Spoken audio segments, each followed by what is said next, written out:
a correlation versus causation. And so many times scientists are very prone to this too, which should not be the case, is that causation is inferred when you have only a correlation. For example, the example I use is Parkinson's and smoking. We know that people with Parkinson's smoke less. Does that mean I can actually recommend people to smoke more with Parkinson's and it might make them better? No, it does not. It's a correlation only. And so with the Warburg mechanism you mentioned, do the infections change the mitochondria and the Warburg effect, or is there some mitochondria damage there which results in the Warburg-like mechanism? And then the infections, we know that viruses and bacteria are rife in atherosclerotic lesions and other parts of the body. Do they sort of take advantage of that somehow and accelerate their growth? So I have no doubt the correlations there. What is the causative link? That's my interest. Right, because terrain theory would suggest that that can definitely happen the other way around, right? So you Correct. could work Exactly. both. Yeah, that's right. So that's actually a really good point, and I hadn't Yeah. been thinking about that when I was reading that, but that's a really good point.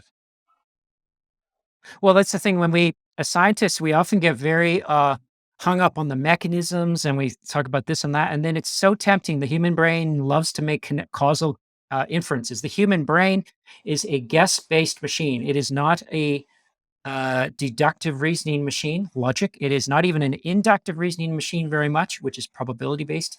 It is abductive reasoning, guess based. Our brain makes guesses and we often guess this causes this and we're often wrong.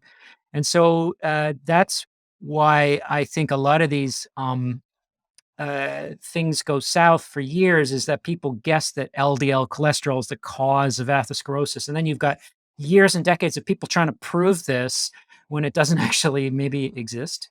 And yeah, that's a big interest of mine too, is just trying to go with that's why it's important to look at results first, then facts, then expert opinion. The facts can be confusing on their own. You got correlations, but you don't got causation. Oh, this takes me back to my days when I used to teach in a psychology department. And I had to teach this behavioral neuropsychology stuff. And one thing that you would say there, and you see this in animals and humans, right, is that we're hardwired when something, they call it adventitious reinforcement. So when a stimulus accidentally turns up next to something else, it's just contiguous with it, then what you would say to the students is that we're hardwired to assume contingency when something is only contiguous. In other words, it's been in our survival mechanism to assume cause when it's only associated in time, because this could be life saving, and because we've always been in a better safe than sorry environment up until recently, then that's probably a good idea, right?